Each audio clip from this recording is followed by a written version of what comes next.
ਸੋਰਠ ਮਹੱਲਾ ਪੰਜਵਾਂ। ਘਰ ਦੂਜਾ ਅਸ਼ਟਪਦੀਆ। ਇਕ ਓੰਕਾਰ ਸਤਿਗੁਰ ਪ੍ਰਸਾਦ। ਪਾਠ ਪੜਿਓ ਅਰ ਵੇਦ ਵਿਚਾਰਿਓ। ਨਿਵਲ ਭੁਅੰਗਮ ਸਾਧੇ।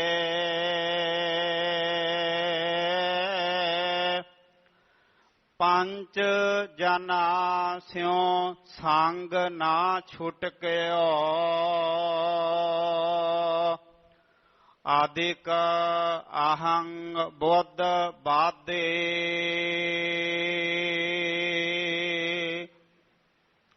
ਪਾਠ ਪੜਿਓ ਅਰ ਵੇਦ ਵਿਚਾਰਿਓ।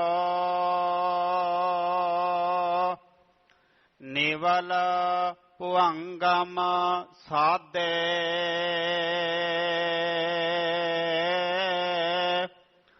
ਪੰਚ ਜਨਾ ਸਿਉ ਸੰਗ ਨਾ ਛੁਟਕਿਓ। ਆਦਿਕ ਅਹੰ ਬੁੱਧ ਬਾਧੇ।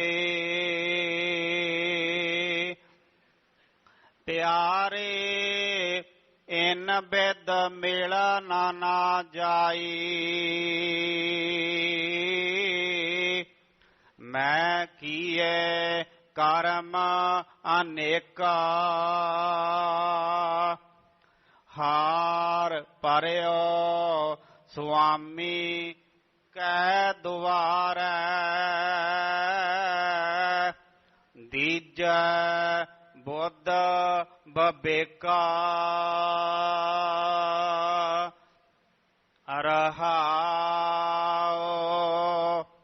ਮੋਨ ਭਇਓ ਕਰਪਾਤੀ ਰਹਿਓ। ਨਗਨ ਫਿਰਿਓ ਬਨ ਮਾਹੀ। ਤਟ ਤੀਰਥ ਸਭ ਧਰਤੀ ਭ੍ਰਮਿਓ। ਦੁਬਿਧਾ ਛੁਟਕੈ ਨਾਹੀ। ਮਨ ਕਾਮਨਾ ਤੀਰਥ ਜਾਏ ਬਸਿਓ। ਸਿਰ ਕਰ ਵਤ ਧਰਾਏ। ਮਨ ਕੀ ਮੈਲ ਨਾ ਉਤਰੈ ਇਹ ਬਿਦ। ਜੇ ਲੱਖ ਜਤਨ ਕਰਾਏ। ਕਾਨਿਕ ਕਾਮਨੀ ਹੈ ਵਰ ਗੈਵਰ। ਬਹੁ ਬਿਦ ਦਾਨ ਦਾਤਾਰਾ। ਅੰਨ ਬਸਤਰ ਭੂਮ ਬਹੁ ਅਰਪੇ। ਨਹਿ ਮਿਲੀਐ ਹਰ ਦੁਆਰਾ। ਪੂਜਾ ਅਰਚਾ ਬੰਦਨ ਡੰਡੌਤ। ਖਟ ਕਰਮ ਰਤ ਰਹਿਤਾ। ਹਾਂ ਹਾਂ ਕਰਤ ਬੰਧਨ ਮਹਿ ਭਰਿਆ। ਨਹਿ ਮਿਲੀਐ ਇਹ ਜੁਗਤਾ। ਜੋਗ ਸਿੱਧ ਆਸਣ 84। ਏ ਪੀ ਕਰ ਕਰ ਰਹਿਆ। ਵੱਡੀ ਆਰਜਾ ਫਿਰ ਫਿਰ ਜਨਮੈ। ਹਰ ਸਿਉ ਸੰਗ ਨਾ ਗਹਿਆ। ਰਾਜ ਲੀਲਾ ਰਾਜਨ ਕੀ ਰਚਨਾ, ਕਰਿਆ ਹੁਕਮ ਅਫਾਰਾ। ਸੇਜ ਸੋਹਣੀ ਚੰਦਨ ਚੋਆ, ਨਰਕ ਘੋਰ ਕਾ ਦੁਆਰਾ।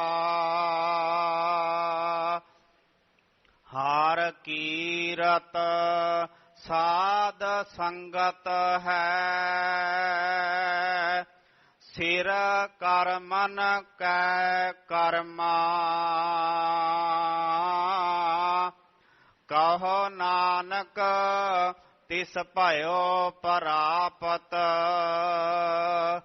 ਜਿਸ ਪੁਰਬ ਲਿਖੇ ਕਾ ਲਹਿਣਾ। ਤੇਰੋ ਸੇਵਕ ਇਹ ਰੰਗ ਮਾਤਾ, ਭਇਓ ਕਿਰਪਾਲ ਦੀਨ ਦੁਖ ਭੰਜਨ। ਹਰ ਹਰ ਕੀਰਤਨ ਇਹੋ ਮਨ ਰਾਤਾ, ਤੇਰੋ ਸੇਵਕ ਇਹ ਰੰਗ ਮਾਤਾ, ਭਇਓ ਕਿਰਪਾਲ ਦੀਨ ਦੁਖ ਭੰਜਨ।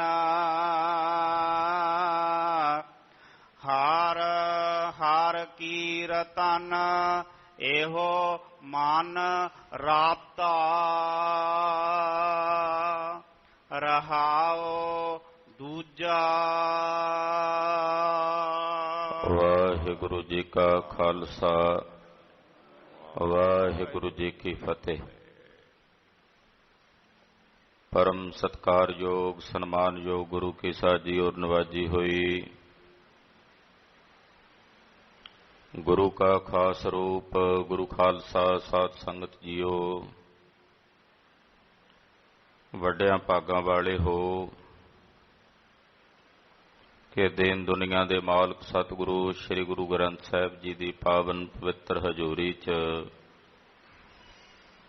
ਅੰਮ੍ਰਿਤ ਵੇਲੇ ਤੋਂ ਹਾਜ਼ਰੀਆਂ ਭਰ ਕੇ ਨੌਵੇਂ ਪਾਤਸ਼ਾਹ ਸ੍ਰੀ ਗੁਰੂ ਤੇਗ ਬਹਾਦਰ ਸਾਹਿਬ ਜੀ ਦੇ ਪਰਮ ਪਵਿੱਤਰ ਪਾਵਨ ਚਰਨ ਛੋਹ ਪ੍ਰਾਪਤ ਇਤਿਹਾਸਕ ਅਸਥਾਨ ਗੁਰਦੁਆਰਾ ਸ੍ਰੀ ਦੁੱਖ ਨਿਵਾਰਨ ਸਾਹਿਬ ਜੀ ਦੇ ਪਾਵਨ ਦਰਬਾਰ ਅੰਦਰ ਨਤਮਸਤਕ ਹੋ ਕੇ ਆਪਣੇ ਜੀਵਨ ਦੀ ਕਲਿਆਣ ਪ੍ਰਾਪਤ ਕਰ ਰਹੇ ਹੋ।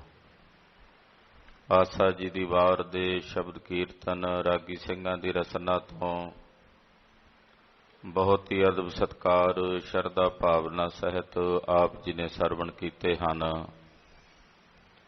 ਅੰਮ੍ਰਿਤ ਵੇਲੇ ਸ੍ਰੀ ਮੁਖਵਾਕ ਦੀ ਦਾਤ ਸਤਿਗੁਰੂ ਪੰਚਮ ਪਾਤਸ਼ਾਹ ਸ਼ਹੀਦਾਂ ਦੇ ਸਰਤਾਜ ਸਤਿਗੁਰਾਂ ਨੇ ਬਖਸ਼ਿਸ਼ ਕੀਤੀ ਹੈ। ਭਾਈ ਸਾਹਿਬ ਜੀ ਦੀ ਰਸਨਾ ਤੋਂ ਬਹੁਤ ਹੀ ਅਦਬ ਸਤਿਕਾਰ ਸਹਿਤ ਪਾਵਨ ਸ੍ਰੀ ਮੁਖਵਾਕ ਆਪ ਜੀ ਨੇ ਸਰਵਣ ਕੀਤਾ ਹੈ। ਮਨ ਬਿਰਤੀਆਂ ਕੁਝ ਸਮੇਂ ਲਈ ਇਕਾਗਰ ਕਰੀਏ। ਪੰਜਵੇਂ ਪਾਤਸ਼ਾਹ ਧੰਨ ਗੁਰੂ ਅਰਜਨ ਦੇਵ ਸਾਹਿਬ ਸ਼ਹੀਦਾਂ ਦੇ ਸਰਤਾਜ ਸਤਿਗੁਰਾਂ ਦੇ ਪਵਿੱਤਰ ਚਰਨਾਂ ਦਾ ਆਸਰਾ ਆਪਣੇ ਹਿਰਦਿਆਂ 'ਚ ਧਾਰਨ ਕਰਦੇ ਹੋਏ ਆਪ ਦੇ ਜੀਵਨ ਤੇ ਰਸਨਾ ਦੇ ਕਲਿਆਣ ਨਿਮਿਤ ਆਖੀਏ ਜੀ ਸਤਿਨਾਮ ਸ੍ਰੀ ਵਾਹਿਗੁਰੂ ਸਾਹਿਬ ਜੀ। ਸਤਿਨਾਮ ਸ੍ਰੀ ਵਾਹਿਗੁਰੂ ਸਾਹਿਬ ਜੀ। ਸਤਨਾਮ ਸ੍ਰੀ ਵਾਹਿਗੁਰੂ ਸਾਹਿਬ ਜੀ। ਸੋਰਠ ਮਹੱਲਾ ਪੰਜਵਾਂ। ਘਰ ਦੂਜਾ। ਅਸ਼ਟਪਦੀਆ ਇਕ ਓੰਕਾਰ ਸਤਿਗੁਰ ਪ੍ਰਸਾਦ। ਰਾਗ ਸੋਰਠ ਹੈ। ਪੰਜਵੇਂ ਪਾਤਸ਼ਾਹ ਧੰਨ ਗੁਰੂ ਅਰਜਨ ਦੇਵ ਸਾਹਿਬ ਜੀ ਪਵਿੱਤਰ ਪਾਵਨ ਸ੍ਰੀ ਮੁਖਵਾਕ ਸ਼ਬਦ ਉਚਾਰਨ ਕਰ ਰਹੇ ਨੇ। ਦੂਸਰੇ ਘਰ ਸੁਰਤਾਲ ਵਿੱਚ ਸ਼ਬਦ ਨੂੰ ਗਾਇਨ ਕਰਨ ਦਾ ਹੁਕਮ ਹੈ। ਅਸ਼ਟਪਦੀਆਂ ਹਨ। ਮੰਗਲਾਚਰਨ ਕਰਦੇ ਨੇ। ਵਾਹਿਗੁਰੂ ਇੱਕ ਹੈ, ਅਦੁੱਤੀ ਹੈ। ਓੰਕਾਰ ਜੋ ਸਾਰਿਆਂ ਵਿੱਚ ਵਿਆਪਕ ਔਰ ਸਰਬ ਦਾ ਪ੍ਰਕਾਸ਼ਕ ਹੈ। ਸਤਿਗੁਰਾਂ ਦੀ ਕਿਰਪਾ ਦੁਆਰਾ, ਸਤਿਗੁਰਾਂ ਦੇ ਪ੍ਰਸਾਦ ਦੁਆਰਾ ਉਸ ਨਿਰੰਕਾਰ ਓੰਕਾਰ ਅਕਾਲ ਪੁਰਖ ਪਰਮੇਸ਼ਰ ਦੇ ਸਰੂਪ ਦੀ ਪ੍ਰਾਪਤੀ ਹੁੰਦੀ ਹੈ। ਇਹ ਮੰਗਲਾਚਰਨ ਕਰਕੇ ਮਹਾਰਾਜ ਜੀ ਅਸ਼ਟਪਦੀਆਂ ਆਰੰਭਦੇ ਹਨ। ਹਾਂਜੀ। ਪਾਠ ਪੜਿਓ ਅਰ ਵੇਦ ਵਿਚਾਰਿਓ ਨਿਵਲ ਭੁਅੰਗਮ ਸਾਧੇ। ਗੁਰੂ ਖਾਲਸਾ ਜੀ ਸਾਧ ਸੰਗਤ ਵਿੱਚ ਆ ਕੇ ਹਰੀ ਕੀਰਤੀ ਕਰਨ ਦੇ ਕਰਮ ਤੋਂ ਇਲਾਵਾ ਬਾਕੀ ਦੇ ਜਿਤਨੇ ਕਰਮ ਕਾਂਡ ਨੇ ਉਹਨਾਂ ਦਾ ਜ਼ਿਕਰ ਸਤਿਗੁਰੂ ਜੀ ਇੱਥੇ ਕਰਦਿਆਂ ਦੱਸਦੇ ਨੇ ਕਿ ਨਿਰਾਰਥ ਨੇ।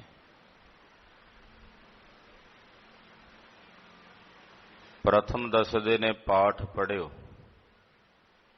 ਕਈਆਂ ਨੇ ਬਹੁਤ ਸਾਰੇ ਸ਼ਾਸਤਰ ਪੜ੍ਹੇ ਨੇ, ਵੇਦ ਪੜ੍ਹੇ ਨੇ, ਪੁਰਾਣ ਪੜ੍ਹੇ ਨੇ, ਪਰ ਪੜ੍ਹੇ ਦਾ ਕੀ ਫਾਇਦਾ ਜੇ ਉਸ ਪੜ੍ਹੇ ਹੋਏ ਨੂੰ ਆਪਣੇ ਹਿਰਦੇ 'ਚ ਵਸਾਇਆ ਨਹੀਂ। ਪੜ੍ਹਿਆ ਬਹੁਤ, ਪਰ ਪਾਤਸ਼ਾਹ ਕਹਿੰਦੇ ਪੜ੍ਹੀਐ ਜੇਤੇ ਬਰਸ ਬਰਸ ਪੜ੍ਹੀਐ ਜੇਤੇ ਮਾਸ। ਨਾਨਕ ਲੇਖੈ ਇੱਕ ਗੱਲ ਹੋਰ ਹਉਮੈ ਚਖਣਾ ਝਾਕ। ਜਿੰਨਾ ਚਿਰ ਮਰਜ਼ੀ ਬੰਦਾ ਪੜ੍ਹੀ ਜਾਵੇ, ਜਿੰਨੇ ਮਰਜ਼ੀ ਮਹੀਨੇ, ਜਿੰਨੇ ਮਰਜ਼ੀ ਸਾਲ ਪੜ੍ਹੀ ਜਾਵੇ, ਲੇਖੇ ਵਿੱਚ ਤਾਂ ਇੱਕੋ ਹੀ ਗੱਲ ਪੈਣੀ, ਉਹ ਅੱਗੇ ਜਾ ਕੇ ਦੱਸਣਗੇ। ਹੁਣ ਕਈਆਂ ਨੇ ਪੜ੍ਹ ਲਿਆ ਤੇ ਪੜ੍ਹ ਕੇ ਉਹਦੀ ਹਉਮੈ ਤੇ ਹੰਕਾਰ ਤੇ ਹੈਂਕੜ ਆਪਣੇ ਹਿਰਦੇ 'ਚ ਪਾਲ ਲਈ। ਕਈ ਤਾਂ ਪੜ੍ਹੇ ਬਸ ਪੜ੍ਹਦੇ ਹੀ ਰਹੇ, ਕਈ ਥੋੜੇ ਜਿਹੇ ਉਹਦੇ ਤੋਂ ਅੱਗੇ ਵਧੇ। ਉਹਨਾਂ ਨੇ ਪੜ੍ਹਨ ਤੋਂ ਬਾਅਦ ਫਿਰ ਉਹਨਾਂ ਦੀ ਵਿਚਾਰ ਵੀ ਕੀਤੀ। ਵੇਦ ਵਿਚਾਰਿਓ, ਜੋ ਪੜ੍ਹਿਆ ਸੀ ਉਹਨੂੰ ਵਿਚਾਰਿਆ ਵੀ। ਹੁਣ ਕੱਲੀ ਵਿਚਾਰ ਕਰਦਾ ਰਹੇ, ਉਸ ਵਿਚਾਰ ਦੇ ਮੁਤਾਬਕ ਚੱਲੇ ਹੀ ਨਾ, ਟੁਰੇ ਹੀ ਨਾ, ਤੇ ਫਿਰ ਉਹ ਵਿਚਾਰ ਵੀ ਥੋਥੀ ਆ, ਉਹਦਾ ਵੀ ਕੋਈ ਮਤਲਬ ਨਹੀਂ, ਕੋਈ ਪ੍ਰਯੋਜਨ ਨਹੀਂ। ਅੱਗੇ ਵੀ ਇੱਕ ਦਿਨ ਮੈਂ ਉਦਾਹਰਣ ਦਿੱਤੀ ਸੀ। ਇੱਕ ਚੋਰ ਕਿਸੇ ਦੇ ਘਰ ਆ ਪਹੁੰਚਿਆ, ਰਾਤ ਦਾ ਵੇਲਾ ਹੈ। ਘਰਵਾਲੀ ਆਪਣੇ ਪਤੀ ਨੂੰ ਕਹਿੰਦੀ ਹੈ, ਪਤੀ ਦੇਵ ਜਾਪਦਾ ਕੋਈ ਚੋਰ ਆਇਆ ਹੈ। ਉਹ ਕਹਿੰਦਾ ਤੂੰ ਕੀ ਸੋਚਦੀ ਆ? ਮੈਂ ਸੁੱਤਾ ਪਿਆ, ਮੈਂ ਵੀ ਜਾਗਦਾ, ਮੈਂ ਸੋਚ ਰਿਹਾ, ਵਿਚਾਰ ਰਿਹਾ ਵੀ ਕੌਣ ਆਇਆ ਹੋਣਾ। ਥੋੜਾ ਜਿਹਾ ਸਮਾਂ ਹੋਰ ਲੰਘਿਆ ਤੇ ਚੋਰ ਚੋਰੀ ਕਰਨ ਲੱਗ ਪਿਆ। ਉਹ ਘਰਵਾਲੀ ਫਿਰ ਕਹਿਣ ਲੱਗੀ, ਪਤੀ ਦੇਵ ਜੀ ਲੱਗਦਾ ਵੀ ਹੁਣ ਉਹ ਚੋਰੀ ਕਰ ਰਿਹਾ। ਕਹਿੰਦਾ ਮੈਂ ਵੀ ਸੋਚ ਰਿਹਾ, ਵਿਚਾਰ ਰਿਹਾ ਵੀ ਚੋਰੀ ਕੀ ਕਰਦਾ ਹੋਣਾ, ਕਿਹੜੀ ਚੀਜ਼ ਚੁੱਕਦਾ ਹੋਣਾ। ਘਰ ਵਿੱਚ ਇੰਨਾ ਕੁਝ ਹੈ, ਕਿਹੜੀ ਵਸਤੂ ਚੁੱਕਦਾ ਹੋਣਾ, ਕਿਹੜੀ ਚੀਜ਼ ਚੋਰੀ ਕਰਦਾ ਹੋਣਾ, ਮੈਂ ਉਹ ਵਿਚਾਰ ਕਰ ਰਿਹਾ। ਇੰਨੇ ਨੂੰ ਚੋਰ ਚੋਰੀ ਕਰਕੇ ਭੱਜਣ ਲੱਗਾ। ਕਹਿਣ ਲੱਗੀ ਵੀ ਉਹ ਭੱਜ ਰਿਹਾ, ਜਾ ਰਿਹਾ, ਹੁਣ ਤਾਂ ਉੱਠ ਕੇ ਉਹਨੂੰ ਫੜ ਲੈ। ਕਹਿੰਦਾ ਮੈਂ ਵਿਚਾਰ ਕਰ ਰਿਹਾ ਵੀ ਭੱਜ ਕੇ ਕਿਹੜੇ ਪਾਸੇ ਨੂੰ ਜਾਵੇਗਾ, ਪਿੰਡ ਦੇ ਸੱਜੇ ਪਾਸੇ ਜਾਏਗਾ ਕਿ ਖੱਬੇ ਪਾਸੇ ਜਾਏਗਾ। ਇੰਨੇ ਨੂੰ ਚੋਰ ਉੱਥੋਂ ਦੀ ਨਿਕਲ ਗਿਆ। ਇਹ ਵਿਚਾਰ ਹੀ ਕਰਦਾ ਰਹਿ ਗਿਆ। ਇਦਾਂ ਦੇ ਹਾਲਾਤ ਨੇ ਉਹਨਾਂ ਮਨੁੱਖਾਂ ਦੇ ਜਿਹੜੇ ਕੇਵਲ ਵਿਚਾਰ ਹੀ ਕਰਦੇ ਰਹਿ ਗਏ ਔਰ ਵਿਚਾਰ ਦੇ ਅਨੁਸਾਰ ਆਪਣਾ ਆਚਾਰ ਆਪਣਾ ਆਚਰਣ ਨਹੀਂ ਬਣਾ ਸਕੇ। ਕਹਿੰਦੇ ਜੀ ਅਸੀਂ ਵੇਦ ਵਿਚਾਰ ਲੈਨੇ ਆ, ਸਾਨੂੰ ਜੀ ਗੁਰਬਾਣੀ ਦੇ ਅਰਥਾਂ ਦਾ ਪਤਾ ਹੈ, ਅਸੀਂ ਜਿਹੜੀ ਗੁਰਬਾਣੀ ਪੜ੍ਹਦੇ ਆ ਸਾਨੂੰ ਉਹਦੇ ਅਰਥਾਂ ਦਾ ਵੀ ਪਤਾ ਲੱਗੀ ਜਾਂਦਾ। ਕਿਆ ਲਾਭ ਜੇ ਉਹਦੇ ਅਰਥਾਂ ਦੇ ਮੁਤਾਬਕ ਚੱਲਣ ਦਾ ਯਤਨ ਨਹੀਂ ਕੀਤਾ, ਫਿਰ ਕਿਆ ਲਾਭ ਪ੍ਰਾਪਤ ਹੋਇਆ। ਕਿਸੇ ਨੇ ਸਾਈਨ ਬੋਰਡ ਤੇ ਲਿਖ ਦਿੱਤਾ ਵੀ ਇੰਨੇ ਕਿਲੋਮੀਟਰ ਦਾ ਪੰਧ ਹੈ ਫਲਾਣੇ ਸ਼ਹਿਰ ਦਾ, ਪੜ੍ਹ ਵੀ ਲਿਆ, ਸਮਝ ਵੀ ਆ ਗਈ ਹੈ, ਜੇ ਟੁਰਿਆ ਨਹੀਂ ਤਾਂ ਕਿਵੇਂ ਪਹੁੰਚੇਗਾ, ਕਿਵੇਂ ਉਸ ਮੰਜ਼ਿਲ ਤੱਕ ਜਾਏਗਾ। ਧਰਮ ਗ੍ਰੰਥਾਂ ਦੇ ਪਾਠ ਪੜ੍ਹ ਲਏ, ਉਹਨਾਂ ਵੇਦਾਂ ਦੀ ਵਿਚਾਰ ਕਰ ਲਈ, ਜੇ ਚੱਲਿਆ ਹੀ ਨਹੀਂ ਉਹਨਾਂ ਮੁਤਾਬਕ ਤਾਂ ਪਹੁੰਚ ਕਿਵੇਂ ਹੋਣੀ ਸੀ। ਪਾਤਸ਼ਾਹ ਕਹਿੰਦੇ ਬੜਿਆਂ ਨੇ ਪਾਠ ਪੜ੍ਹੇ, ਵੇਦ ਵਿਚਾਰੇ, ਨਿਵਲ ਭੁਯੰਗਮ ਸਾਧੇ, ਨਿਉਲੀ ਕਰਮ ਕੀਤੇ। ਨਿਉਲੀ ਕਰਮ ਕਹਿੰਦੇ ਆ ਨੇਤੀ ਧੋਤੀ ਦੇ ਕਰਮ ਕਰਨੇ, ਉਹਨਾਂ ਨੂੰ ਨਿਵਲੀ ਕਰਮ ਕਹਿ ਦਿੰਨੇ ਆਪਾਂ। ਅੱਜ ਕੱਲ ਕਹਿ ਦਿੰਦੇ ਨੇਚਰੋਪੈਥੀ, ਕਿ ਸਰੀਰ ਦੀ ਕਿਰਿਆ ਸ਼ੁੱਧ ਕਰਨੀ। ਨੱਕ ਦੇ ਵਿੱਚ ਇੱਕ ਧਾਗਾ ਰੇਸ਼ਮ ਦਾ ਲੈ ਕੇ ਦੂਸਰੀ ਨੱਕ ਦੇ ਵਿੱਚੋਂ ਦੀ ਕੱਢਣਾ ਜਾਂ ਮੂੰਹ ਦੇ ਵਿੱਚੋਂ ਦੀ ਕੱਢਣਾ, ਏਦਾਂ ਨਾਸਕਾ ਦੀ ਸਫਾਈ ਕਰਨੀ ਨੇਤੀ ਦਾ ਕਰਮ ਹੈ। ਪੰਚ ਕਰਮਾ, ਹੋਰ ਕਈ ਤਰ੍ਹਾਂ ਦੇ ਕਰਮ ਨੇ ਨਿਉਲੀ ਕਰਮ, ਜਿਹਨੂੰ ਅੱਜ ਕੱਲ ਅਨੀਮਾ ਵਗੈਰਾ ਕਹਿ ਦਿੰਦੇ ਆ। ਪੁਰਾਣੇ ਸਮਿਆਂ ਦੇ ਵਿੱਚ ਕੋਈ ਹੋਰ ਪ੍ਰਕਾਰ ਦੇ ਤਰੀਕਿਆਂ ਨਾਲ ਉਹ ਅਨੀਮਾ ਵਗੈਰਾ ਕੀਤਾ ਜਾਂਦਾ। ਤੋ ਇਹ ਨੇਤੀ ਧੋਤੀ ਦੇ ਕਰਮ ਨੇ, ਇਹ ਵੀ ਬੜੇ ਕਰਦੇ ਨੇ। ਯੋਗੀ ਲੋਕ ਅਕਸਰ ਇਹ ਨੇਤੀ ਧੋਤੀ ਦੇ ਕਰਮ ਕਰਕੇ ਸਰੀਰ ਨੂੰ ਸ਼ੁੱਧ ਕਰਕੇ ਫਿਰ ਯੋਗ ਸਾਧਨਾ ਕਰਦੇ ਸੀ।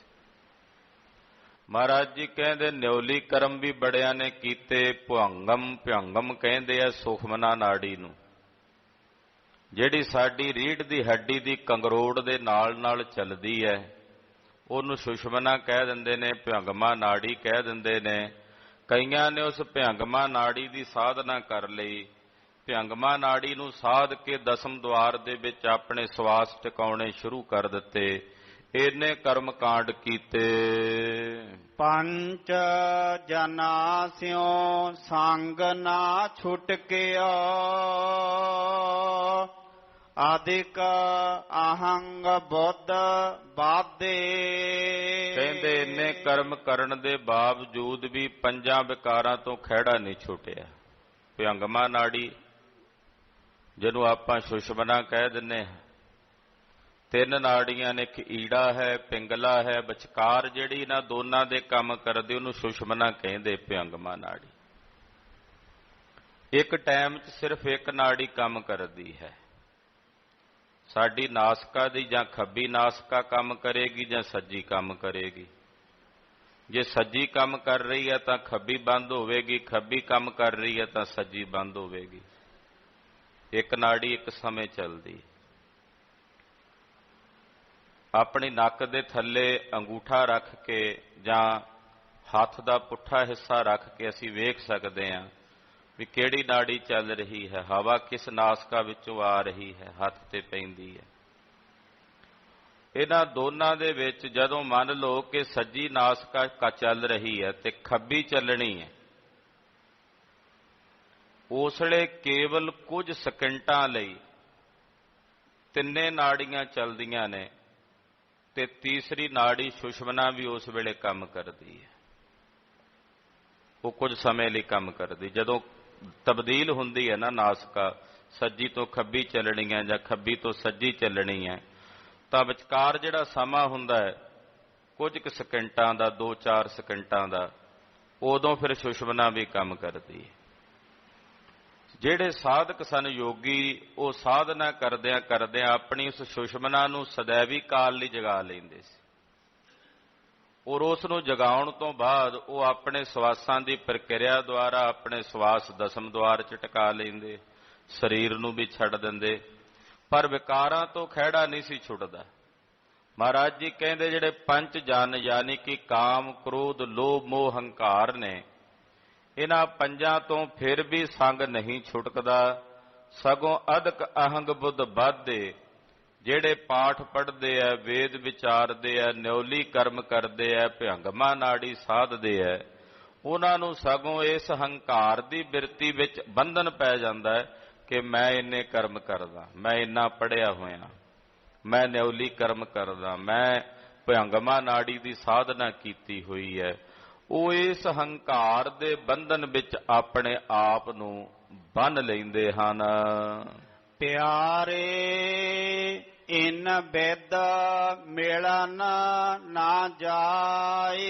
ਇਹ ਪਿਆਰੇ ਇਸ ਪ੍ਰਕਾਰ ਨਾਲ ਮਿਲਣਾ ਨਹੀਂ ਹੋਣਾ ਪਰਮੇਸ਼ਰ ਨਾਲ, ਏਦਾਂ ਨਹੀਂ ਮਿਲ ਹੋਣਾ।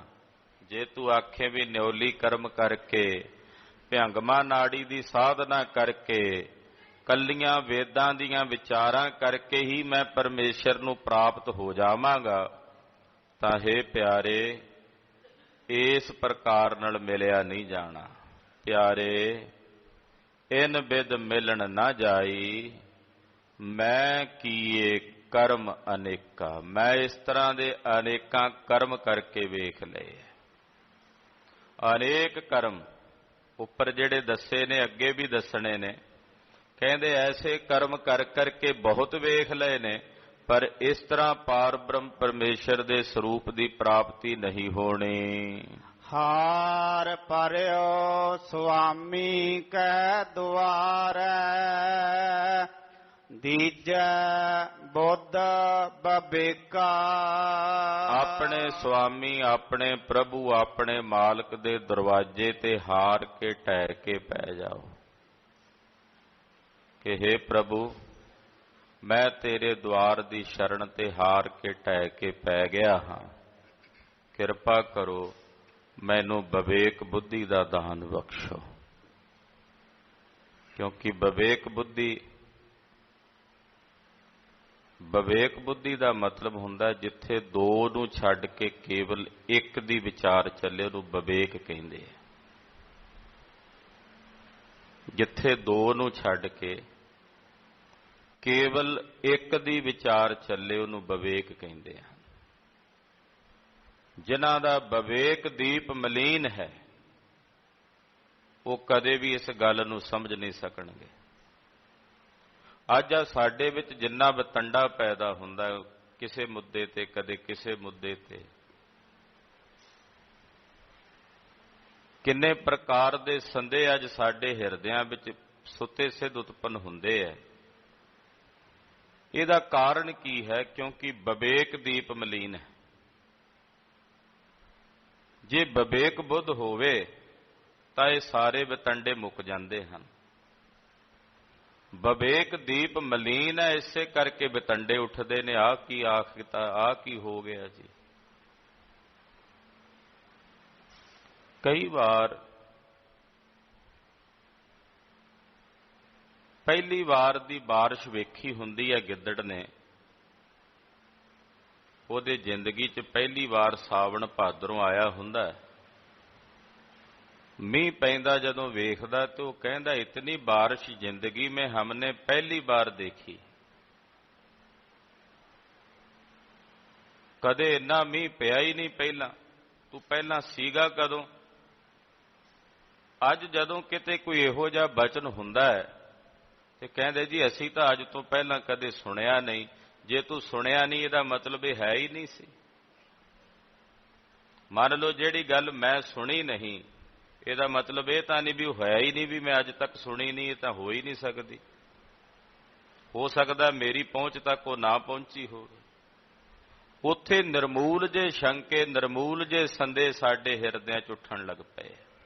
ਬਿਨਾਂ ਕਾਰਨ ਤੋਂ ਹੀ ਵਤੰਡਾ ਬਣਾਉਣਾ, ਕਿਸੇ ਵੀ ਗੱਲ ਦਾ ਬਣਾਉਣਾ ਵਤੰਡਾ।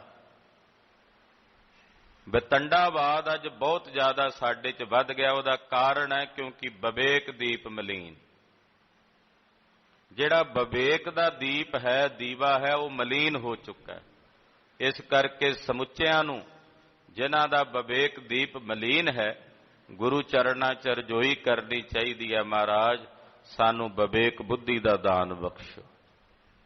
ਹਾਰ ਪਰਿਓ ਸੁਆਮੀ ਕੈ ਦੁਆਰੈ ਦੀਜੈ ਬੁੱਧ ਬਵੇਕਾ। ਮਹਾਰਾਜ ਕਿਰਪਾ ਕਰੋ, ਸਾਨੂੰ ਵਿਵੇਕ ਬੁੱਧੀ ਦਾ ਦਾਨ ਬਖਸ਼ੋ। ਦੀਜੈ ਬੁੱਧ ਬਵੇਕਾ, ਦੀਜੈ ਬੁੱਧ ਬਵੇਕਾ, ਦੀਜੈ ਬੁੱਧ ਬਵੇਕਾ, ਦੀਜੈ ਬੁੱਧ ਬਵੇਕਾ।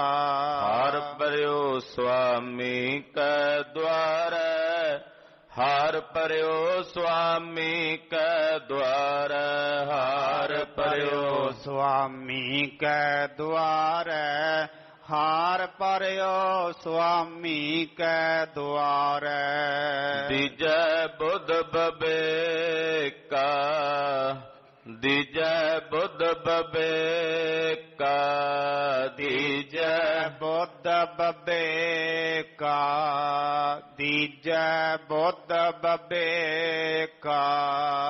ਸਾਡੀ ਅਰਦਾਸ ਵਿੱਚ ਸਾਡਿਆਂ ਵੱਡਿਆਂ ਨੇ, ਸਾਡਿਆਂ ਬਜ਼ੁਰਗਾਂ ਨੇ ਜਦੋਂ ਸਾਡੀ ਅਰਦਾਸ ਬਣਾਈ, ਪੰਥ ਨੇ ਬਣਾਈ ਨਾ ਅਰਦਾਸ, ਤਾਂ ਉਸ ਅਰਦਾਸ ਵਿੱਚ ਜਦੋਂ ਗੁਰੂ ਚਰਨਾਂ 'ਚੋਂ ਦਾਨ ਮੰਗਿਆ ਜਾਂਦਾ ਤੇ ਦਾਨ ਮੰਗਦਿਆਂ ਮੰਗਦਿਆਂ ਇੱਕ ਦਾਨ ਆਪਾਂ ਮੰਗਦੇ ਹਾਂ, ਮਹਾਰਾਜ ਆਪਣੇ ਸਿੱਖਾਂ ਨੂੰ ਵਿਵੇਕ ਦਾਨ ਵੀ ਬਖਸ਼ੋ। ਸਿੱਖਾਂ ਨੂੰ ਸਿੱਖੀ ਦਾਨ, ਕੇਸ ਦਾਨ, ਰਹਿਤ ਦਾਨ, ਵਿਵੇਕ ਦਾਨ, ਮਹਾਰਾਜ ਵਿਵੇਕ ਦਾ ਦਾਨ ਬਖਸ਼ੋ। ਵਿਵੇਕ ਖਾਣ ਦਾ ਵੀ ਹੈ, ਵਿਵੇਕ ਵੇਖਣ ਦਾ ਵੀ ਹੈ, ਵਿਵੇਕ ਬੋਲਣ ਦਾ ਵੀ ਹੈ, ਵਿਵੇਕ ਸੁਣਨ ਦਾ ਵੀ ਹੈ। ਸੁਣਨਾ ਕੀ ਹੈ, ਵੇਖਣਾ ਕੀ ਹੈ, ਉਹਦਾ ਵੀ ਵਿਵੇਕ ਹੈ। ਵਿਚਾਰ, ਵਿਵੇਕ ਮਤਲਬ ਵਿਚਾਰ ਹੈ। ਸੱਚ ਤੇ ਝੂਠ ਦੀ ਵਿਚਾਰ ਕਰਨ ਦਾ ਨਾਮ ਵਿਵੇਕ ਹੈ। ਸੱਚ ਕੀ ਹੈ, ਝੂਠ ਕੀ ਹੈ ਦਾ ਨਿਰਣਾ ਕਰਨਾ, ਉਹਨੂੰ ਵਿਵੇਕ ਕਹਿੰਦੇ ਆ। ਦੋ ਨੂੰ ਛੱਡ ਕੇ ਇੱਕ ਨੂੰ ਗ੍ਰਹਿਣ ਕਰਨਾ, ਜਿੱਥੇ ਦੋ ਹੋਵੇ ਦੁਬਦਾ ਨੂੰ ਛੱਡ ਕੇ ਇੱਕ ਪਾਸੇ ਚੱਲ ਪੈਣਾ, ਉਹਨੂੰ ਵਿਵੇਕ ਕਹਿੰਦੇ। ਜਦੋਂ ਦੋ ਹੋਣ, ਦੁਬਦਾ ਹੋਵੇ, ਫਿਰ ਗੱਲ ਨਹੀਂ ਬਣਦੀ। ਇੱਕ ਵੇਖਣ ਦਾ ਵਿਵੇਕ, ਮੈਂ ਕੀ ਵੇਖਣਾ, ਦੁਬਦਾ ਨਾ ਹੋਵੇ ਵੀ ਆਹ ਵੇਖਣਾ ਕਿ ਆਹ ਵੇਖਣਾ। ਟੀਵੀ ਦਾ ਰਿਮੋਟ ਪਕੜ ਕੇ ਬੰਦਾ ਦੁਬਦਾ ਚ ਹੁੰਦਾ, ਆਹ ਚੈਨਲ ਲਾਵਾਂ ਕਿ ਆਹ ਚੈਨਲ ਲਾਵਾਂ, ਦੁਬਦਾ ਵਿੱਚ ਹੀ। ਜਦੋਂ ਇੱਕ ਤੇ ਚੱਲਦਾ ਤੇ ਇੱਕ ਤੇ ਵੇਖ ਲੈਂਦਾ, ਨਹੀਂ ਤਾਂ ਬਟਨ ਹੀ ਦੱਬੀ ਜਾਂਦਾ ਬੈਠਾ। ਵੇਖਣਾ ਕੀ ਹੈ, ਉਹਦੇ ਵਾਸਤੇ ਵੀ ਵਿਵੇਕ ਹੈ। ਕੀ ਵੇਖਣਾ? ਇਹ ਵਿਸ ਸੰਸਾਰ ਤੁਮ ਦੇਖਦੇ ਹੋ, ਹਰ ਕਾ ਰੂਪ ਹੈ, ਹਰ ਰੂਪ ਨਦਰੀ। ਇਹ ਵੇਖਣਾ। ਜੈ ਜੈ ਪੇਖੋ ਤਹ ਹਜੂਰ, ਦੂਰ ਕਤਹੁ ਨਾ ਜਾਏ। ਇਹ ਵੇਖਣ ਦਾ ਵਿਵੇਕ ਹੈ।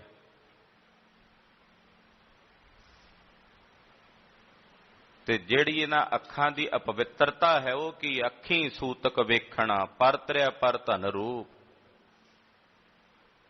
ਉਹ ਅਪਵਿੱਤਰਤਾ ਹੈ। ਵਿਵੇਕ ਹੈ ਜੈ ਜੈ ਪੇਖੋ ਤਹ ਹਜੂਰ। ਸੁਣਨ ਦਾ ਵਿਵੇਕ। ਸੁਣਨਾ ਕੀ ਹੈ? ਇਹ ਸਰਵਣੋ ਮੇਰਿਓ ਸਾਚਾ ਸੁਣਨਾ ਨੋ ਪਠਾਏ, ਸਰੀਰ ਲਾਏ ਸੁਣੋ ਸਤ ਬਾਣੀ। ਐ ਮੇਰੇ ਸਰਵਣੋ, ਤੁਹਾਨੂੰ ਪਰਮੇਸ਼ਰ ਨੇ ਮੇਰੇ ਤਨ ਨਾਲ ਲਾਇਆ ਹੀ ਇਸ ਕਰਕੇ ਹੈ ਕਿ ਤੁਸੀਂ ਗੁਰੂ ਕੀ ਬਾਣੀ ਨੂੰ ਸੁਣਨਾ। ਇਹ ਕੰਨਾਂ ਦਾ ਵਿਵੇਕ ਹੈ। ਇਹ ਕੰਨ ਤੈਨੂੰ ਲੱਗੇ ਹੈ, ਇਹਨਾਂ ਕੰਨਾਂ ਦਾ ਮਤਲਬ ਤੂੰ ਹਰੀ ਜਸ ਸੁਣਨਾ, ਕੀਰਤਨ ਸੁਣਨਾ, ਪਰਮੇਸ਼ਰ ਦੀ ਵਡਿਆਈ ਸੁਣਨੀ ਹੈ। ਇਹ ਕੰਨਾਂ ਦਾ ਵਿਵੇਕ ਹੈ। ਜ਼ੁਬਾਨ ਦਾ ਵਿਵੇਕ। ਬੋਲਣਾ ਕੀ ਹੈ? ਇਹ ਰਸਨਾ ਤੂੰ ਅਨਰਸ ਰਾਚ ਰਹੀ, ਤੇਰੀ ਪਿਆਸ ਨਾ ਜਾਏ। ਜਦੋਂ ਇਹ ਗੁਰੂ ਅਮਰਦਾਸ ਸਾਹਿਬ ਸਮਝਾਉਂਦੇ ਆ ਕਿ ਤੂੰ ਅਨਰਸਾਂ ਚ ਲੁਭਾਏ ਮਾਨ ਹੈ, ਇਹ ਰਸਨਾ ਤੂੰ ਪਰਮੇਸ਼ਰ ਦਾ ਨਾਮ ਰਸ ਲੈ। ਉਹ ਬੋਲ ਬੋਲ ਜਿਨ੍ਹਾਂ ਬੋਲਾਂ ਦੇ ਨਾਲ ਤੇਰੇ ਹਿਰਦੇ ਚ ਪਰਮੇਸ਼ਰ ਦੇ ਨਾਮ ਦੇ ਅੰਮ੍ਰਿਤ ਦੀ ਮਿਠਾਸ ਪੈਦਾ ਹੋਵੇ। ਹੱਥਾਂ ਦਾ ਵਿਵੇਕ ਹੈ। ਇਹਨਾਂ ਨਾਲ ਕੀ ਕਰਨਾ? ਹੱਥਾਂ ਨਾਲ ਭਲਾ ਕਰਨਾ, ਸੇਵਾ ਕਰਨੀ ਹੈ। ਪੈਰਾਂ ਨਾਲ ਗੁਰੂ ਅਸਥਾਨਾਂ ਦੀ ਯਾਤਰਾ ਕਰਨੀ। ਇਹ ਵਿਵੇਕ ਹੈ ਸਰੀਰ ਦਾ, ਬਾਹਰ ਦਾ। ਫਿਰ ਅੰਦਰ ਦਾ ਵੀ ਵਿਵੇਕ ਹੈ। ਮਨ 'ਚ ਵਿਚਾਰ ਕਰਨੀ, ਸੱਚ ਕੀ ਹੈ ਝੂਠ ਕੀ ਹੈ ਉਹਦਾ ਨਿਰਣਾ ਕਰਨਾ।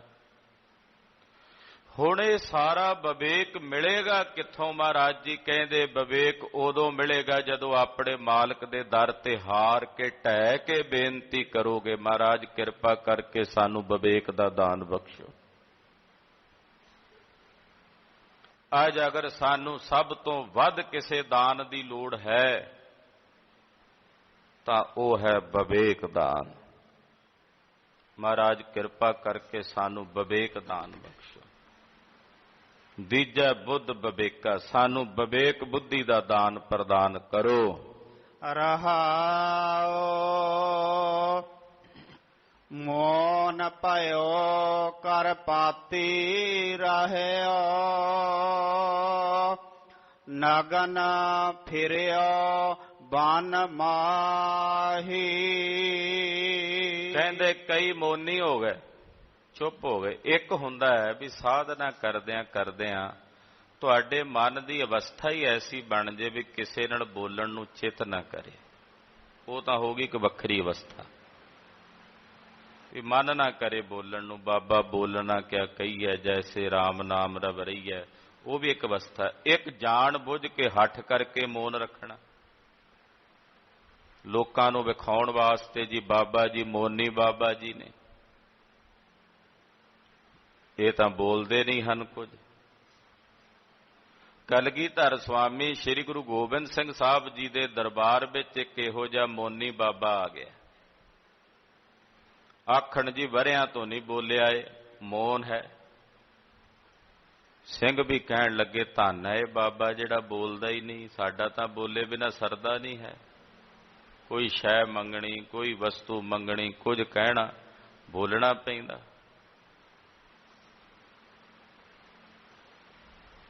ਇਹ ਬੋਲਦਾ ਨਹੀਂ, ਇਹ ਧੰਨ ਹੈ। ਬੜੀ ਵਾਹ-ਵਾਹ ਹੋਣ ਲੱਗੀ। ਕਲਗੀਧਰ ਪਾਤਸ਼ਾਹ ਵੇਖਿਆ ਵੀ ਸਿੰਘ ਵੀ ਥੋੜੇ ਜਿਹੇ ਭਰਮ 'ਚ ਪੈ ਗਏ। ਇਹਨਾਂ ਨੇ ਵੀ ਵੇਖ ਲਿਆ ਇਹਦਾ ਪਖੰਡ। ਪਾਤਸ਼ਾਹ ਨੇ ਆਪਣੇ ਇੱਕ ਸਿੰਘ ਨੂੰ ਸੱਦਿਆ, ਕਹਿੰਦੇ ਸਿੰਘਾ ਬਾਬਾ ਮੋਨੀ ਆਇਆ, ਏਦਾਂ ਕਰ ਵੀ ਇਹਨੂੰ ਘਰੇ ਲੈ ਜੀ, ਵਧੀਆ ਖੀਰ ਪੂੜੀਆਂ ਚੰਗੇ ਚੰਗੇ ਪਕਵਾਨ ਛਕਾਈ, ਸੇਵਾ ਕਰੀ। ਬਾਬਾ ਮੋਨੀ ਭਾਗਾਂ ਨਾਲ ਆਇਆ ਤੇਰੇ ਘਰ। ਮੋਨੀ ਬਾਬਾ ਬੜਾ ਖੁਸ਼ ਵੀ ਮੇਰੀ ਤਾਂ ਬੜੀ ਸੇਵਾ ਟਹਿਲ ਹੋਣ ਲੱਗੀ ਹੈ। ਇਹ ਥੋੜਾ ਜਿਹਾ ਬਾਹਰ ਨੂੰ ਨਿਕਲਿਆ ਵੀ ਸਿੰਘ ਦੇ ਘਰ ਜਾਣਾ, ਤੇ ਪਿੱਛੋਂ ਉਸੇ ਸਿੰਘ ਨੂੰ ਸੱਦ ਕੇ ਮਹਾਰਾਜ ਜੀ ਕਹਿੰਦੇ ਬਹੁਤੀ ਖੇਚਲ ਨਾ ਕਰੀ, ਪੂੜੀਆਂ ਖੀਰ ਦੀ ਜੋ ਘਰ 'ਚ ਹਾਜ਼ਰ ਹੋਵੇ ਉਹੀ ਛਕਾ ਦੇਈ। ਮੋਨੀ ਨੂੰ ਸਿੰਘ ਲੈ ਕੇ ਘਰ ਪਹੁੰਚਿਆ। ਬੜੇ ਸਤਿਕਾਰ ਨਾਲ ਬਾਬੇ ਮੋਨੀ ਨੂੰ ਬਿਠਾਇਆ, ਹੱਥ ਪੈਰ ਧੁਆਏ। ਆਓ ਮਹਾਰਾਜ, ਭਾਗ ਜਾਗ ਪਏ, ਮੋਨੀ ਜੀ ਆਏ ਨੇ। ਸੁੱਕੀਆਂ ਰੋਟੀਆਂ ਪਈਆਂ ਸਨ ਘਰ ਵਿੱਚ ਕੱਲ੍ਹ ਦੀਆਂ, ਉਹੀ 2 ਰੋਟੀਆਂ ਲਿਆ ਕੇ ਤੇ ਪਾਣੀ ਦਾ ਗਲਾਸ ਧਰ ਦਿੱਤਾ ਮੂਹਰੇ ਵੀ ਲਓ ਬਾਬਾ ਮੋਨੀ ਜੀ ਛਕੋ। ਹੁਣ ਉਧਰ ਉਹ ਪ੍ਰਸ਼ਾਦਿਆਂ ਵੱਲ ਵੇਖੇ ਤੇ ਉਧਰ ਸਿੰਘ ਵੱਲ ਵੇਖੇ ਵੀ ਗੁਰੂ ਜੀ ਨੇ ਤਾਂ ਕਿਹਾ ਸੀ ਖੀਰ ਬਣਾਈ, ਪੂੜੀਆਂ ਬਣਾਈ, ਇਹ ਤਾਂ ਸੁੱਕੀਆਂ ਰੋਟੀਆਂ ਖਵਾਈ ਜਾਂਦਾ ਮੈਨੂੰ, ਕੱਲ ਦੀਆਂ ਬਾਸੀਆਂ। ਹੁਣ ਉਹ ਰੋਟੀ ਕਿੱਥੇ ਨਿਕਲੇ ਇਹਦੇ ਅੰਦਰ, ਗੁੱਸੇ ਨਾਲ ਅੱਗ ਭੰਬੂਲਾ ਹੋਇਆ ਫਿਰੇ ਵੀ ਇਹਨਾਂ ਮੇਰੇ ਨਾਲ ਧੋਖਾ ਕੀਤਾ। ਇੱਕ ਅੱਧਾ ਪ੍ਰਸ਼ਾਦਾ ਉਹਨੇ ਕਿਸੇ ਔਖੇ ਸੌਖੇ ਛਕਿਆ। ਵਾਪਸ ਆਏ ਕਲਗੀਧਰ ਦੇ ਦਰਬਾਰ 'ਚ। ਮਹਾਰਾਜ ਜੀ ਪੁੱਛਦੇ, ਹਾਂ ਸਿੰਘਾ ਬਾਬੇ ਮੋਨੀ ਦੀ ਸੇਵਾ ਕੀਤੀ? ਕਹਿੰਦਾ ਹਾਂ ਮਹਾਰਾਜ, ਜਿਵੇਂ ਤੁਸੀਂ ਕਿਹਾ ਸੀ ਉਸੇ ਤਰ੍ਹਾਂ ਸੇਵਾ ਕੀਤੀ। ਹੁਣ ਉਹ ਮੋਨੀ ਕੋਲੋਂ ਨਾ ਰਿਹਾ ਗਿਆ ਤੇ ਉਹ ਬੋਲ ਪਿਆ, ਕਹਿੰਦਾ ਜੀ ਖੇਸਵਾ ਸੇਵਾ ਕੀਤੀ, ਤੁਸੀਂ ਕਿਹਾ ਸੀ ਖੀਰ ਖਵਾਈ, ਤੁਸੀਂ ਕਿਹਾ ਸੀ ਪੂੜੀਆਂ ਬਣਾਈ, ਇਹਨੇ ਤਾਂ ਸੁੱਕੀਆਂ ਰੋਟੀਆਂ ਮੱਥੇ ਮਾਰੀਆਂ ਮੇਰੇ। ਮਹਾਰਾਜ ਜੀ ਹੱਸ ਪਏ ਤੇ ਸਿੰਘਾਂ ਨੂੰ ਕਹਿੰਦੇ, ਵੇਖੋ ਬਾਬੇ ਮੋਨੀ ਦਾ ਮੌਨ ਟੁੱਟ ਗਿਆ ਜੇ। ਇਹ ਮੌਨ ਸੀ ਕੇਵਲ ਲੋਕਾਂ ਨੂੰ ਵਿਖਾਉਣ ਵਾਸਤੇ ਵੀ ਵੇਖ ਕੇ ਲੋਕ ਆਖਣ ਵਾਹ ਜੀ ਵਾਹ, ਆ ਜਦੋਂ ਕਿਸੇ ਨੇ ਆਪਣੇ ਵਾਸਤੇ ਵਾਹ ਜੀ ਵਾਹ ਸੁਣਨਾ ਹੋਵੇ ਨਾ, ਇਹਦੇ ਲਈ ਤਾਂ ਕੰਨ ਤੜਫਦੇ ਹੁੰਦੇ ਆ ਬੰਦੇ ਦੇ, ਵੀ ਕਦੋਂ ਕੋਈ ਆਖੇ ਵਾਹ ਜੀ ਵਾਹ, ਤੂੰ ਤਾਂ ਬੜੇ ਕਮਾਲ ਦੀ ਗੱਲ ਕਹੀ।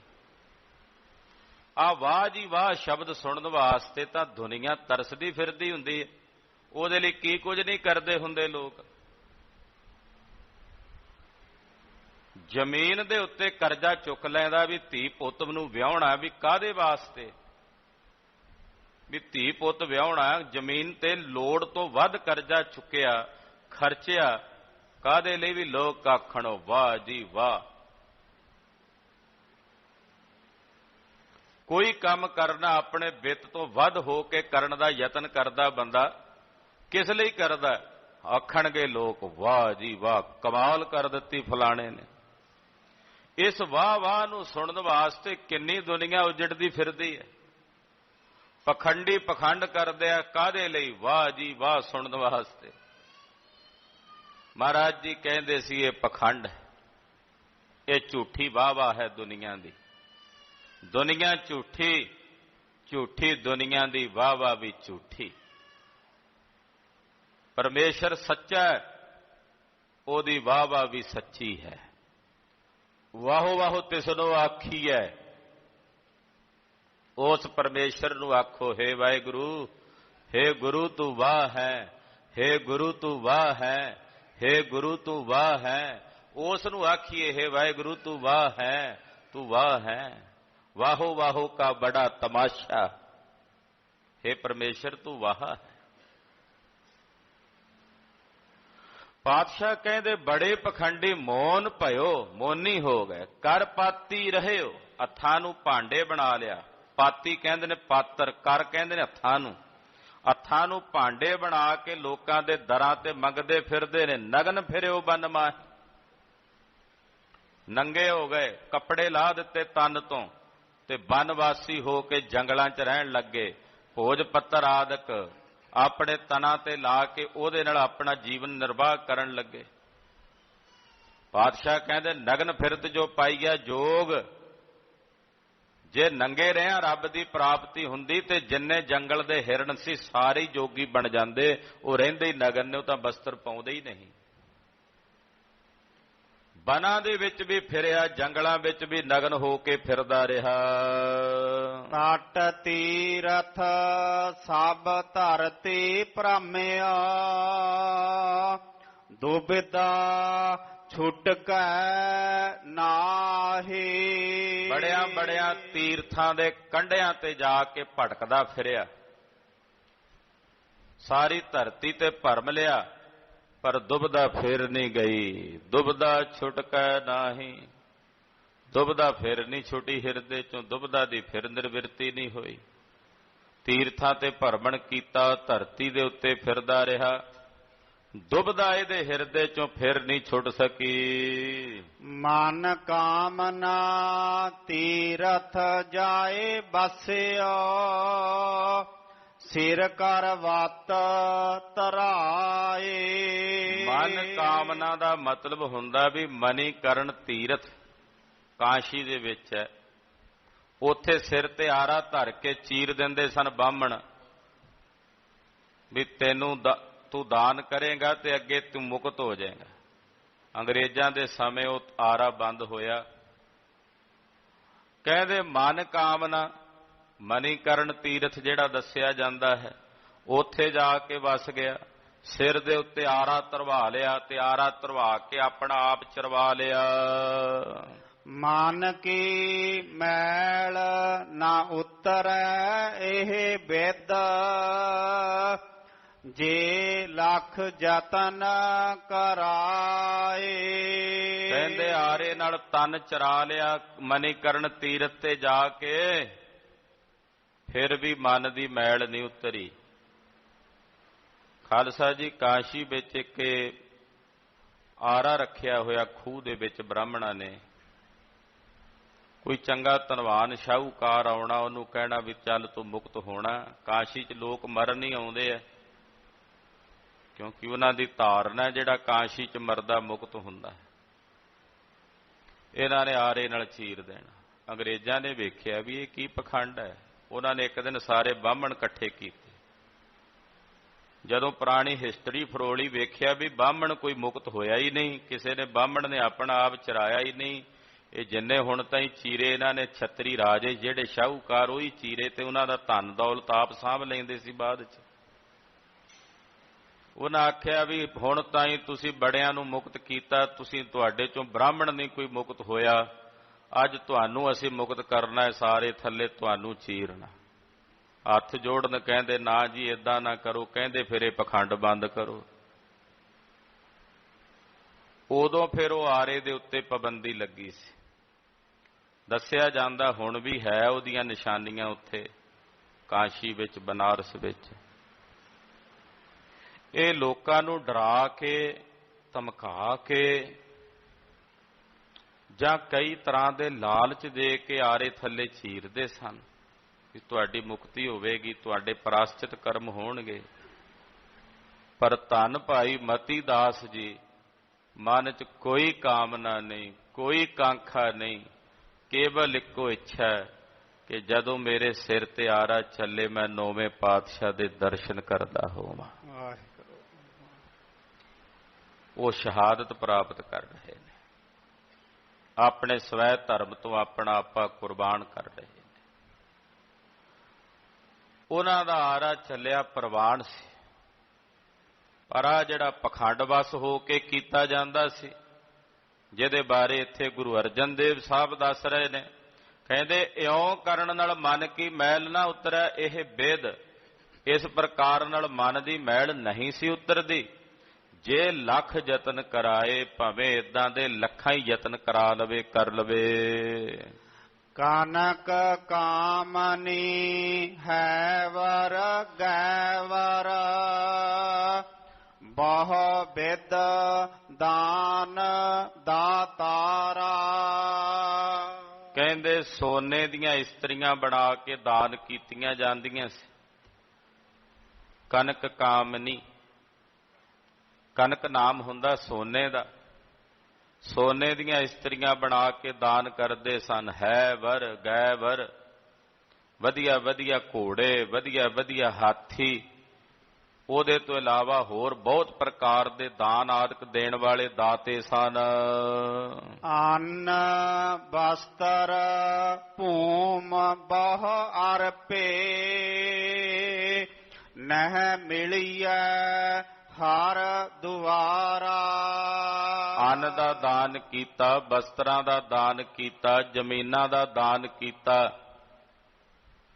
ਕਹਿੰਦੇ ਦਾਨ ਕਰਕੇ ਮੁੜ ਕੇ ਹੰਕਾਰੀ ਹੁੰਦੇ ਰਹੇ ਵੀ ਮੈਂ ਆਹ ਦਾਨ ਕੀਤਾ, ਮੈਂ ਆਹ ਦਾਨ ਕੀਤਾ। ਏਦਾਂ ਦਾਨ ਕੀਤਿਆਂ ਵੀ ਪਰਮੇਸ਼ਰ ਦੇ ਘਰ ਦੀ ਪ੍ਰਾਪਤੀ ਨਹੀਂ ਹੋਈ। ਨਹਿ ਮਿਲੀਐ ਹਰ ਦੁਆਰਾ, ਹਰੀ ਦੇ ਦੁਆਰ ਦੀ ਫਿਰ ਵੀ ਪ੍ਰਾਪਤੀ ਨਹੀਂ ਹੋਈ। ਨਿਰੰਕਾਰ ਦੇ ਘਰ ਦੇ ਵਿੱਚ ਫਿਰ ਵੀ ਪ੍ਰਵੇਸ਼ ਨਹੀਂ ਹੋਇਆ। ਪੂਜਾ ਅਰਚਾ ਬੰਧਨ ਡੰਡੌਤ, ਖਟ ਕਰਮਾ ਰਤ ਰਹਿਤਾ। ਕਈ ਤਰ੍ਹਾਂ ਦੀਆਂ ਪੂਜਾਵਾਂ, ਅਰਚਨਾ, ਚਰਚਾਣਾ, ਬੰਦਨਾ, ਡੰਡੌਤਾਂ ਕਰਦਾ ਰਿਹਾ। 6 ਪ੍ਰਕਾਰ ਦੇ ਜਿਹੜੇ ਕਰਮ ਦੱਸੇ ਆ ਸ਼ਾਸਤਰਾਂ ਵਿੱਚ, ਉਹ ਵੀ ਕਰਦਾ ਰਿਹਾ। ਹਾਂ ਹਾਂ ਕਰਤ ਬੰਧਨ ਮਹਿ ਭਰਿਆ, ਨਹਿ ਮਿਲੀਐ ਇਹ ਜੁਗਤਾ। ਸਗੋਂ ਹਉ ਹਉ ਹਉ ਕਰਦਿਆਂ ਵੀ ਮੈਂ ਕੀਤਾ, ਮੈਂ ਪੂਜਾ ਕਰਦਾ, ਮੈਂ ਅਰਚਨਾ ਕਰਦਾ, ਮੈਂ ਬੰਦਨਾ ਕਰਦਾ, ਮੈਂ ਡੰਡੌਤ ਕਰਦਾ, ਮੈਂ 6 ਕਰਮ ਕਰਦਾ। ਕਹਿੰਦੇ ਇਸ ਮੈਂ ਦੇ ਚੱਕਰ ਵਿੱਚ, ਬੰਧਨ ਵਿੱਚ ਪਿਆ ਹੋਇਆ। ਏਦਾਂ ਵੀ ਪਰਮੇਸ਼ਰ ਦੇ ਘਰ ਦੀ ਪ੍ਰਾਪਤੀ ਨਹੀਂ ਹੁੰਦੀ। ਨਹਿ ਮਿਲੀਐ ਇਹ ਜੁਗਤਾ, ਇਸ ਜੁਗਤ ਨਾਲ ਵੀ ਪਾਰ ਬ੍ਰਹਮ ਪਰਮੇਸ਼ਰ ਦੇ ਸਰੂਪ ਦੀ ਪ੍ਰਾਪਤੀ ਨਹੀਂ ਹੁੰਦੀ। ਯੋਗ ਸਿੱਧ ਆਸਣ 84, ਏ ਪੀ ਕਰ ਕਰ ਰਹਿਆ। ਕਹਿੰਦੇ ਯੋਗ ਸਾਧਨਾ ਕੀਤੀ, ਯੋਗ ਸਿੱਧ ਆਸਣ ਲਾਏ 84 ਪ੍ਰਕਾਰ ਦੇ, ਇਹ ਵੀ ਸਾਰੇ ਕਰ ਕਰਕੇ ਰਹਿ ਗਿਆ। ਯੋਗ ਸਾਧਨਾ ਕੀਤੀ, 84 ਆਸਣ ਯੋਗੀਆਂ ਦੇ ਮੁਖ ਨੇ, ਉਹ ਵੀ ਕਰਦੇ ਰਹੇ ਤੇ ਕਰ ਕਰਕੇ ਰਹਿ ਗਏ। ਵੱਡੀ ਆਰਜਾ ਫੇਰ ਜਨਮੈ, ਹਰ ਸਿਉ ਸੰਗ ਨਾ ਗਾਹਿਆ। ਉਮਰ ਲੰਮੀ ਹੋ ਗਈ ਉਹਨਾਂ ਦੀ, ਆਰਜਾ ਵੱਡੀ ਹੋ ਗਈ, ਪਰ ਮੁੜ ਮੁੜ ਕੇ ਫਿਰ ਜੰਮਦੇ ਰਹੇ। ਹਰੀ ਅਕਾਲ ਪੁਰਖ ਵਾਹਿਗੁਰੂ ਪਰਮੇਸ਼ਰ ਦਾ ਸੰਗ ਪ੍ਰਾਪਤ ਨਹੀਂ ਹੋਇਆ। 84 ਆਸਣ ਕਰਕੇ, ਯੋਗ ਦੀ ਸਾਧਨਾ ਕਰਕੇ, ਕਹਿੰਦੇ ਉਮਰ ਵੱਡੀ ਹੋ ਗਈ, ਪਰ ਹਰੀ ਅਕਾਲ ਪੁਰਖ ਵਾਹਿਗੁਰੂ ਪਰਮੇਸ਼ਰ ਦੇ ਸਵਰੂਪ ਦੀ ਪ੍ਰਾਪਤੀ ਨਹੀਂ ਹੋ ਸਕੀ। ਰਾਜ ਲੀਲਾ ਰਾਜਨ ਕੀ ਰਚਨਾ, ਕਰਿਆ ਹੁਕਮ ਅਫਾਰਾ। ਰਾਜ ਲੀਲਾ ਕੀਤੀ ਕਈ ਪ੍ਰਕਾਰ ਦੀ। ਉਸ ਰਾਜ ਲੀਲਾ ਦੇ ਵਿੱਚ, ਰਾਜਿਆਂ ਦੀ ਰਚਨਾ ਵਿੱਚ ਅਮੋੜ ਹੁਕਮ ਕਰਦਾ ਰਿਹਾ ਵੀ ਮੇਰਾ ਹੁਕਮ ਕੌਣ ਮੋੜੇ। ਅਫਾਰਾ ਮਤਲਬ ਹੁੰਦਾ ਅਮੋੜ ਹੁਕਮ ਕਰਨਾ, ਵੀ ਜਿਸ ਦੇ ਹੁਕਮ ਨੂੰ ਕੋਈ ਮੋੜ ਨਾ ਸਕੇ।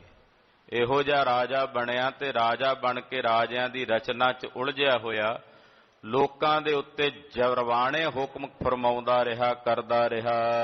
ਸੇਜ ਸੋਹਣੀ ਚੰਦਨ ਚੋਆ, ਨਰਕ ਘੋਰ ਕਾ ਦੁਆਰਾ। ਸੋਹਣੀਆਂ ਮਖਮਲੀਆਂ ਸੇਜਾਂ ਤੇ ਪੈਂਦਾ ਰਿਹਾ ਤੇ ਸੋਹਣੀ ਚੰਦਨ ਦੀ ਚੋਏ ਉੱਤੇ ਸੁਗੰਧੀਆਂ ਦਾ ਚਰਚਣ ਕਰਕੇ, ਕਹਿੰਦੇ ਉਹਦੇ ਤੇ ਲੇਟਦਾ ਰਿਹਾ ਤੇ ਅਖੀਰ ਨੂੰ ਆਪਣੇ ਵਾਸਤੇ ਘੋਰ ਨਰਕਾਂ ਦਾ ਦਰਵਾਜ਼ਾ ਹੀ ਖੋਲਿਆ। ਕਹਿੰਦੇ ਨਹੀਂ ਹੁੰਦੇ ਤਪੋਂ ਰਾਜ ਤੇ ਰਾਜੋਂ ਨਰਕ, ਇਹ ਸੁੱਤੇ ਸਿੱਧ ਹੈ।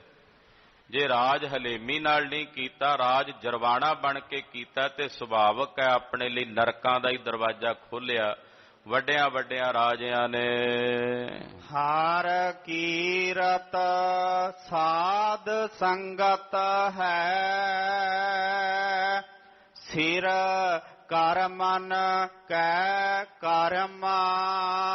ਪਾਤਸ਼ਾਹ ਕਹਿੰਦੇ ਦੁਨੀਆ ਦੇ ਇਹ ਜਿੰਨੇ ਉੱਪਰਲੇ ਕਰਮ ਦੱਸੇ ਨੇ ਨਾ, ਸਾਰੇ ਕਰਮਾਂ ਵਿੱਚੋਂ ਸਭ ਤੋਂ ਸ਼੍ਰੋਮਣੀ ਕਰਮ ਹੈ ਸਾਧ ਸੰਗਤ ਵਿੱਚ ਆ ਕੇ ਹਰੀ ਦਾ ਕੀਰਤਨ ਕਰਨਾ।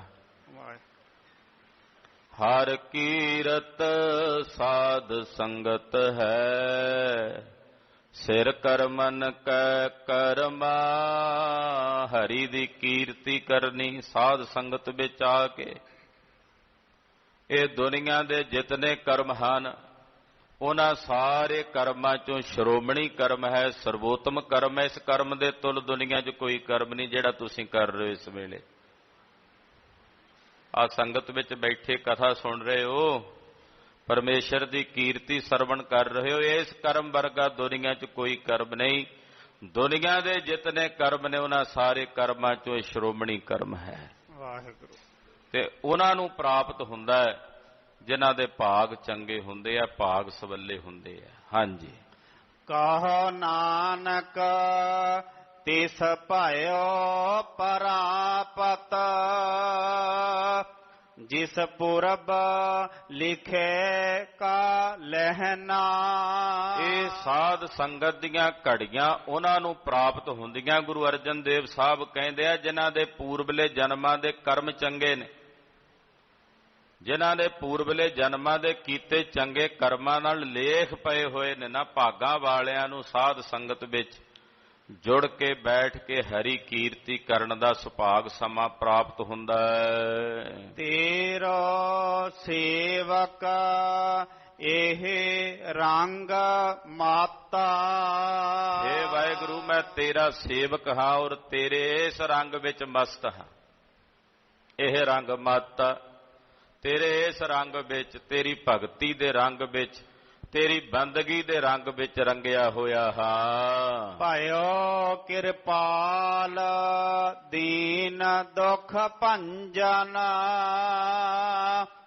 ਹਰ ਹਰ ਕੀਰਤਨ ਇਹੋ ਮਨ ਰਾਪਤਾ। ਇਹ ਦੀਨਾਂ ਦੇ ਦੁੱਖ ਭੰਨਣ ਵਾਲੇ ਕਿਰਪਾਲੂ ਵਾਹਿਗੁਰੂ ਪਰਮੇਸ਼ਰ ਜੀਓ, ਹਰ ਕੀਰਤਨ ਹਰੀ ਦੇ ਕੀਰਤਨ ਵਿੱਚ ਮੇਰਾ ਇਹ ਮਨ ਰੰਗਿਆ ਹੋਇਆ ਹੈ। ਰਹਾਉ ਦੂਜਾ, ਦੂਸਰੇ ਰਹਾਉ ਦੇ ਬੰਦ ਵਿੱਚ ਇਹ ਬਚਨ ਪਾਤਸ਼ਾਹ ਫਰਮਾਉਂਦੇ ਹਨ ਕਿ ਪਰਮੇਸ਼ਰ ਦੀ ਕਿਰਪਾ ਹੋਈ, ਦੀਨਾਂ ਦੇ ਦੁੱਖਾਂ ਨੂੰ ਭੰਨਣ ਵਾਲੇ ਵਾਹਿਗੁਰੂ ਦੀ ਕਿਰਪਾ ਨਾਲ ਮੈਂ ਹਰੀ ਦੇ ਕੀਰਤਨ ਦੇ ਰੰਗ ਵਿੱਚ ਰੰਗਿਆ ਹੋਇਆ। ਮੇਰਾ ਇਹ ਮਨ ਹਰੀ ਦੇ ਕੀਰਤਨ ਦੇ ਰੰਗ ਵਿੱਚ ਰੰਗਿਆ ਹੋਇਆ ਹੈ। ਗੁਰੂ ਪਾਤਸ਼ਾਹ ਕਿਰਪਾ ਕਰਨ, ਸਾਡਾ ਸਾਰਿਆਂ ਦਾ ਗਾਵਿਆ ਸੁਣਿਆ ਗਰੀਬ ਨਵਾਜ ਪਾਤਸ਼ਾਹ ਜੀ ਮਹਾਰਾਜ ਜੀ ਥਾਂ ਪਾ ਲੈਣ। ਹੋਈਆਂ ਭੁੱਲਾਂ ਚੁੱਕਾਂ ਦੀ ਖਿਮਾ। ਸਾਧ ਸੰਗਤ ਜੀ ਬੇਨਤੀ ਹੈ, ਸਾਹਿਬ ਸ੍ਰੀ ਗੁਰੂ ਅਮਰਦਾਸ ਸਾਹਿਬ ਜੀ ਮਹਾਰਾਜ ਜੀ ਦੇ ਪਾਵਨ ਪ੍ਰਕਾਸ਼ ਗੁਰਪੁਰਬ ਦੇ ਸਬੰਧ ਵਿੱਚ 15 ਮਈ ਦਿਨ ਐਤਵਾਰ ਨੂੰ ਗੁਰਦੁਆਰਾ ਸ੍ਰੀ ਦੂਖ ਨਿਵਾਰਨ ਸਾਹਿਬ ਵਿਖੇ ਸ਼ਾਮ ਦੇ ਦੀਵਾਨ ਸਜ ਰਹੇ ਹਨ। ਸ਼ਾਮ ਦੁਪਹਿਰੇ 3:15 ਤੋਂ ਰਾਤ ਦੇ 10 ਵਜੇ ਤੱਕ ਦੀਵਾਨ ਸਜਣਗੇ, ਜਿਹਦੇ ਵਿੱਚ ਦਰਬਾਰ ਸਾਹਿਬ ਦੇ ਹਜ਼ੂਰੀ ਰਾਗੀ ਔਰ ਪੰਥ ਪ੍ਰਸਿੱਧ ਵਿਦਵਾਨ ਹਾਜ਼ਰੀਆਂ ਭਰਨਗੇ। ਆਪ ਜੀ ਨੇ ਇਹਨਾਂ ਸਮਾਗਮਾਂ ਵਿੱਚ ਹਾਜ਼ਰੀਆਂ ਭਰ ਕੇ ਗੁਰੂ ਜਸ ਸਰਵਣ ਕਰਨਾ ਜੀ। ਵਾਹਿਗੁਰੂ ਵਾਹਿਗੁਰੂ ਵਾਹਿਗੁਰੂ ਵਾਹਿਗੁਰੂ।